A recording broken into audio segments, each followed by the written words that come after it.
Hawkins here with Chicken Hawk Farm Set, and today I'm going to show you a nice easy trick to do a water hose repair. Check it out. As you can see here, our water hose had a blowout. We have very high pressure here at our house or homestead, and if I leave the water hose on and I forget, this actually happens.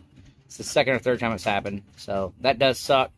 You need to try to remember to turn it off. Luckily for the house itself, it has a pressure reducer, but there's not a pressure reducer on the hoses. Sometimes it's really nice to have that kind of pressure. I mean, it shoots out like a fire hose. We got a 1-inch line coming in, and I mean, we get every bit of the pressure. But, so, you can see I've already replaced it here with this little thing. And, if you're curious about this, this is a little ball valve there. So I can turn this on and off. Actually, quick link, or quick connect. You get these at Harbor Freight. They're really cool, like $7-8. I think you get like 4 of them. Highly would recommend those. And then putting these on the end of all your water hoses. So I can turn it off, disconnect, and then reconnect to another set of hose if I need to make it longer, or even the what's called the little sprayer itself. So let me show you how I'm going to cut this real quick, and we'll do this repair in just under a minute. First thing, get your clamp or your cutters. Grab that on there. It's for hoses. I use the same stuff for PVC. It just gives you a nice, clean, straight cut. Better than using a knife, I found. We got here, I really like these. Get your power drill out. Take those off. Of course, we have to... Actually, we might not even have to unscrew those. Let's find out.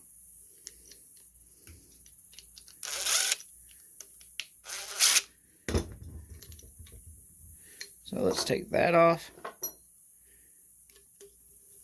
A little bit of pulling. Got that there.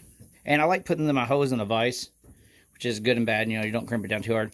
But at least it makes it where I can work with it a lot easier without it flipping and flopping and going everywhere. It's like an extra set of hands. Alright, so we'll put our coupler on.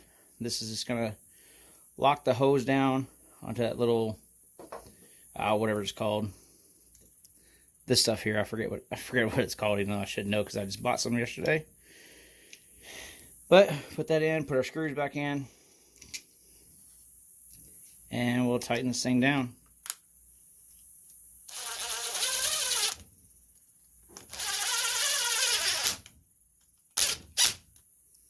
And we're done.